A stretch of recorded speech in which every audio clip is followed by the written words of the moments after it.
बच्चों, आज हम आदर्श प्रश्न पत्र करेंगे। आपका ये प्रश्न पत्र 40 नंबर का आएगा पेपर में। कितने नंबर का आएगा? 40 का। कृपया सम्यक्तया परीक्षणं कुर्वन्तु। कृपया अच्छी प्रकार से देखें। यत् अस्मिन् प्रश्न पत्रे कि इस प्रश्न पत्र में 9 प्रमुखा प्रश्ना सन्ति। 9 प्रमुख प्रश्न हैं। 50 वैकल्पिका प्रश्ना सन्ति और 50 वैकल्पिक अर्थात MCQ वाले क्वेश्चंस हैं। सर्वे बहुविकल्पात्मकाः सन्ति। सारे प्रश्न MCQ वाले हैं। केवलम 40 प्रश्नाः समाधेया। केवल 40 प्रश्न करने हैं। सर्वेषां कृते एकः अंकः निर्धारितः अस्ति। सबके लिए एक अंक निश्चित है। प्रश्नानां निर्देशाः ध्यानेन अवश्यं पठनीयम्। प्रश्नों का निर्देश ध्यान से पढ़ना चाहिए। ये ध्यान से पढ़ेंगे आप लोग पेपर में। प्रश्न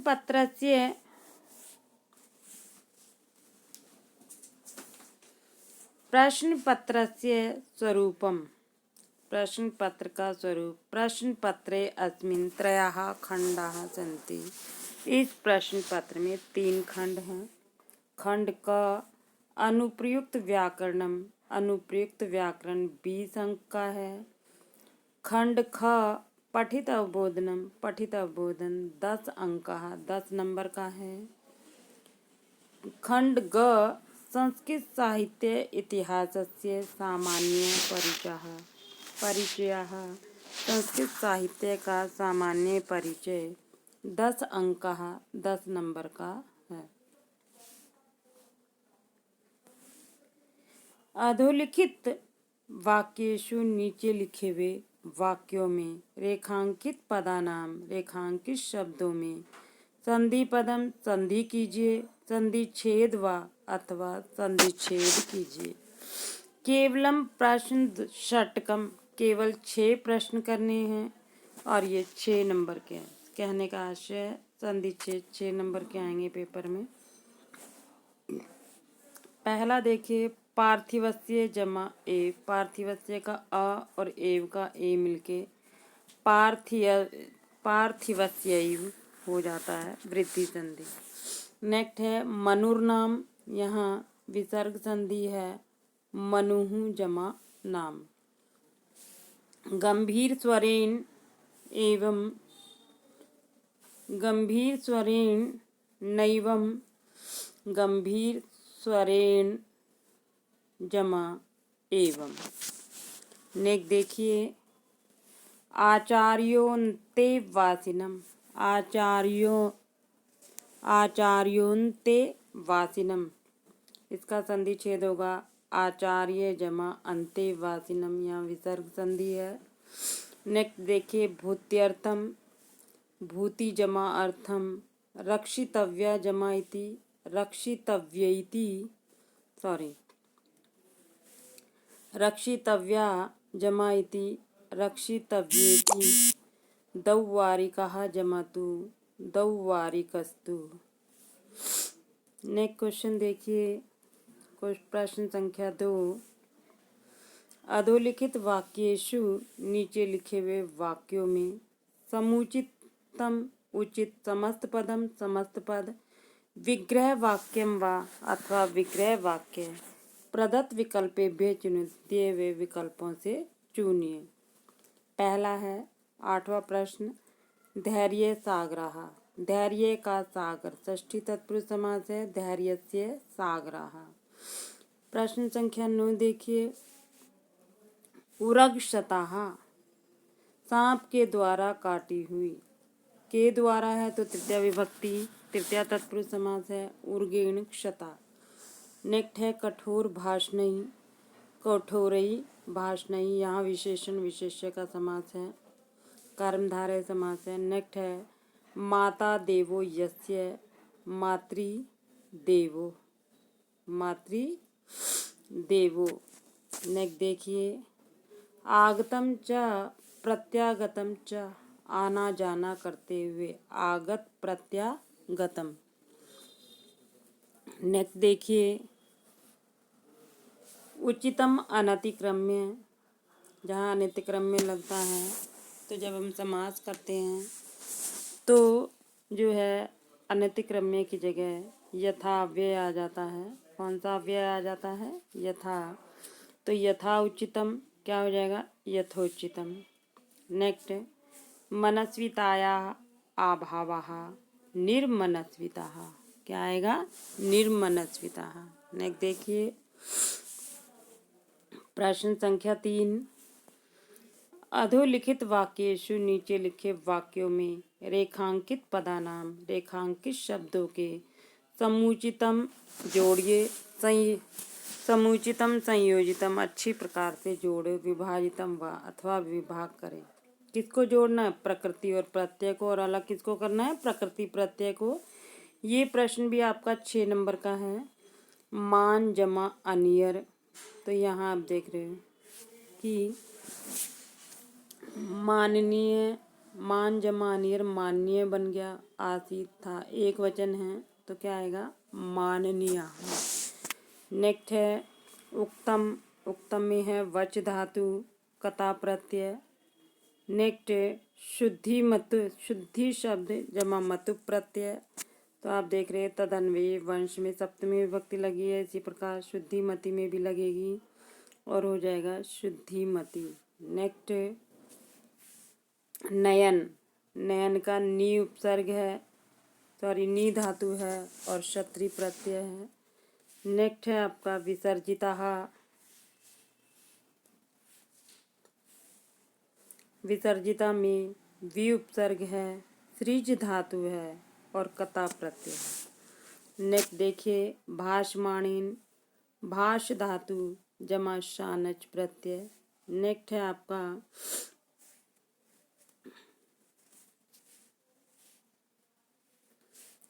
अप्रभुत्वम, अप्रभुत्वम अप्रभु जमत्व, क्या होगा? अप्रभु जमत्व। नेक्स्ट क्वेश्चन नंबर 4 देखिए, समुचितम उपपद विभक्ति रूपम चुनित, उपपद विभक्ति चुनिए, सही वाला उपपद विभक्ति लगानी है आपको। ये प्रश्न 3 नंबर का आएगा पेपर में। कितने नंबर का आएगा? 3 नंबर का। पहला देखिए, आचार्येति पदम प्राप्य, आचार्य पद को प्राप्त करके डैश जीवन कलाम शिक्षिष्यामि, डैश को जीवन जीने की कला सिखाऊंगी। जब हम किसी को कुछ देते हैं, कुछ ज्ञान देते हैं तो उसमें चतुर्थी विभक्ति आती है। तो आचार्य पद को प्राप्त करके किसको जीवन कला सिखाता है गुरु? शिष्येभ्य, शिष्यों को। चतुर्थी विभक्ति आएगी, चतुर्थी बहुवचन। नेक्स्ट दौवारिकस्तु, दौवारिकः इतः आयामि किमपि डैश कथयामि, कुछ तुम्हारे कान में कहता हूँ, कान में कहता हूँ, सप्तमी सप्तमी विभक्ति आएगी, हो जाएगा कर्णे। अतः परम मातु डैश श्रोतुम न इच्छामि, इसलिए अब मैं माँ की डैश नहीं सुनना चाहता। क्या नहीं सुनना चाहता? परिवादम, निंदा। नेक्स्ट क्वेश्चन देखिए, क्वेश्चन नंबर 25, डैश न प्रमदितव्यम, डैश से आलस्य नहीं करना चाहिए। तो सत्यात आएगा पंचमी विभक्ति, क्योंकि जहाँ प्रउपसर्ग पूर्वक मद धातु हो तो वहाँ पर उसमें पंचमी विभक्ति आती है। नेक्स्ट प्रश्न नंबर 5 देखिए, निर्देशानुसारम उत्तराणी चिनुत, निर्देशानुसार उत्तर चुनिए। ये 6 नंबर का प्रश्न है। ये खंड ख से है, पठित अवबोधन से। इसका देखिए 26वां प्रश्न, सन्यासिनः अपि कठोरैः भाषणैः तिरस्करोति, अत्र विशेष्य पदम किम, यहाँ विशेष्य शब्द क्या है? तो विशेष्य शब्द क्या होता है? विशेषण और विशेष्य आपको पता होना चाहिए कि उसमें विभक्ति और वचन दोनों में समान होते हैं, विशेषण और विशेष्य में। तो आपको इस वाक्य में ऐसा कौन सा पद लग रहा है जिसमें समान विभक्ति है? कठोरई भाषणई, दोनों में तृतीया विभक्ति बहुवचन है। तो पहला शब्द जो है विशेषण होता है, जैसे कठोरई विशेषण है, तो विशेष्य क्या होगा? भाषणई। क्या होगा? भाषणई। नेक्स्ट है प्रजानां भूत्यर्थम च ताभ्यो बलिम अग्रहीत। अत्र कल्याणार्थम इत्यर्थे किम पदम प्रयुक्तम। यहाँ कल्याण इस अर्थ में कौन सा शब्द आया? कल्याण का क्या अर्थ होता है? भलाई। भलाई के लिए शब्द इस वाक्य में क्या आया है? भूत्यर्थम। क्या आया है? भूत्यर्थम। नेक्स्ट सपरीक्षीकृत साग्राम उर्वीम चशास। स इति सर्वनाम पदम कस्मै प्रयुक्तम। यहाँ पर स जो ये सर्वनाम शब्द है वह किसके लिए आया है ये बताना है। किसके लिए आया है ये बताइए आप लोग। दिलीप के लिए। किसके लिए आया? दिलीप के लिए। दिलीप आए। सत्यम कथय कस्तुम। सच बोलो कि तुम कौन हो।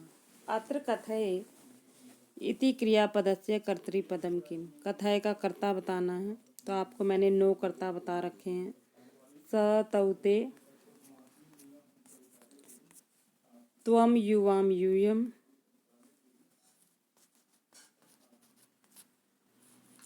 और अहम आवाम वयम। अहम आवाम और वयम। तो आप देखिए कि यहाँ इस वाक्य में कौन सा कर्ता शब्द आया? त्वम। क्या शब्द आया? त्वम। तो इसका कर्ता क्या होगा? त्वम। प्रश्न संख्या 30 देखिए। दुष्टः प्रियः अपि त्याज्यः आसीत्। दुष्ट व्यक्ति प्रिय होने पर भी त्यागने योग्य है। अत्र यहाँ पर सज्जनः, सज्जन इति पदस्य विलोम पदम किम। सज्जन का विलोम क्या होता है? दुर्जन। दुर्जन कौन होता है? दुष्ट व्यक्ति। तो क्या आया है? दुष्टः। क्या आया है? दुष्टः। प्रश्न संख्या 31 देखिए। केवलम महाराज शिवीरस्य आज्ञाम वयम शीर्षा वहामः। हम केवल महाराज शिवाजी की आज्ञा को सिर पर धारण करते हैं। यहाँ पर क्रियापदम किम। क्रियापद क्या होता है? धातु रूप। धातु रूप से क्या होता है? वाक्य के अंत में होता है अधिकतर। क्या आया है? वहामः। तो हमारा उत्तर होगा वहामः। नेक्स्ट देखिए। ना वयम दौवारिकः ब्रह्मणोऽपि आज्ञां प्रतीक्षामहे। हम द्वारपाल किसी ब्रह्मा की भी आज्ञा की प्रतीक्षा नहीं करते। वयम इति सर्वनाम पदम कस्मै प्रयुक्तम। ये जो वयम सर्वनाम शब्द आया वो किसके लिए आया है? दौवारिकेभ्य, द्वारपालों के लिए। नेक्स्ट है प्रश्न संख्या 6। अधोलिखित वाक्येषु नीचे लिखे वाक्यों में रेखांकित पदानाम प्रसंगानुसारम समुचितम उत्तरम चिन्हित। सही उत्तर चुनिए। ये कितने नंबर का आता है? 4 नंबर का। और केवलम प्रश्न चतुष्टय में केवल 4 ही प्रश्न करने होते हैं। पहला देखिए। ताम्रम स्वर्णम विदधातुम शक्नुया। तो स्वर्णम का क्या अर्थ होता है? कनकम, कनक। सोने को कनक भी कहते हैं। नेक्स्ट है आचार्याय। आचार्य अर्थ में आचार्य कौन होता है? गुरु। गुरु के लिए क्या शब्द आया यहाँ? गुरुवे। नेक्स्ट है अरि। अरि का क्या अर्थ होता है? शत्रु। इंदु का क्या अर्थ है? चंद्रमा, चंद्रहा। प्रश्न संख्या 37 देखिए। तनु वाग विभवा अपि सन रघुनाम अन्वयम वक्ष्ये। अन्वय का क्या अर्थ है? अन्वय किसे कहते हैं? वंश को। तो यहाँ वंश के लिए क्या शब्द आया? वंशावलिम। नेक्स्ट प्रश्न ग देखिए। संस्कृत साहित्य इतिहास। इतिहास परिचय। संस्कृत साहित्य के इतिहास का परिचय। प्रश्न संख्या 7। समुचितस्य कवि रचनाया वा चयनम कुरु। कवि की रचना का चयन करना है। ये 3 नंबर का है। 3 ही प्रश्न करने हैं इसमें। केवलम प्रश्न त्रयम। केवल 3 प्रश्न करने हैं। पहला देखिए। प्रतिमा नाटक से रचयिता का। प्रतिमा नाटक के रचयिता कौन है? भाषा, भास। तैत्तिरीयोपनिषदा ग्रन्थात् पाठ्यपुस्तकस्य क पाठः स्वीकृतः। तैत्तिरीयोपनिषद ग्रंथ पाठ्यपुस्तक में कौन सा पाठ लिया गया है? तैत्तिरीयोपनिषद से कौन सा लिया गया है? अनुशासनम। कौन सा पाठ लिया गया है? अनुशासनम। नेक्स्ट क्वेश्चन देखिए, अंबिकादत्त व्यासस्य रचना का अस्ति। अंबिकादत्त व्यास की रचना क्या है? शिवराज विजयम, शिवराज विजय। रघुवंशस्य रचयिता का, रघुवंश का रचयिता कौन है? कौन है? रघुवंश किसने लिखा है? कालिदास। कालिदास ने। प्रश्न संख्या 8 देखिए, महाकाव्यस्य गद्यकाव्यस्य चंपूकाव्यस्य च विधानां समुचितं वैशिष्ट्यं चिनुत। इसकी गद्य काव्य, महाकाव्य और चंपू काव्य की विशेषताएं चुननी है आपको। केवलम प्रश्नत्रयम, केवल 3 प्रश्न हैं और ये भी 3 नंबर का आता है। पहला देखिए, गद्य काव्यम कीदृशम भवति। गद्य काव्य कैसा होता है? कैसा होता है? छंदो रहितम, छंदों से रहित। गद्य पद्यमयम काव्यम भवति। गद्य पद्यमय काव्य क्या होता है? चंपू काव्यम। क्या होता है? चंपू काव्यम। महाकाव्य न्यूना अति न्यूना डैश सर्गा भवन्ति। महाकाव्य में कम से कम डैश सर्ग होते हैं। कितने सर्ग होते हैं? 8। कम से कम 8 सर्ग होते हैं, तब वो महाकाव्य बनता। नेक्स्ट प्रश्न संख्या 45, गद्य काव्य से डैश भेदौ स्तः। गद्य काव्य के डैश भेद हैं। कितने भेद हैं? 2 भेद हैं। नेक्स्ट प्रश्न देखिए, प्रश्न संख्या 9, नाट्य तत्वानां समुचितम। नाट्य तत्वों की उचित विशेषताएं चुनो। केवलम प्रश्न चतुष्टयम, केवल 4 प्रश्न और ये 4 नंबर का आता है। नाटक की विशेषताएं मैंने आपको लिखवा रखी हैं। नाटके मुख्य डैश रसाः भवति। नाटक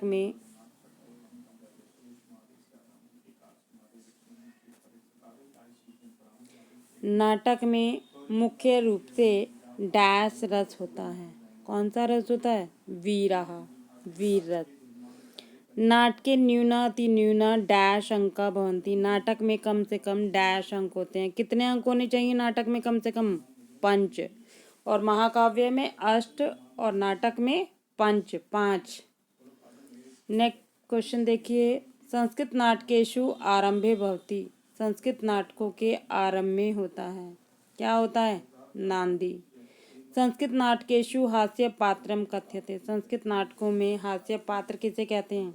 विदूषकाः, विदूषक को। संस्कृत नाटकेषु अन्ते भवति। संस्कृत नाटकों के अंत में क्या होता है? भरत वाक्य।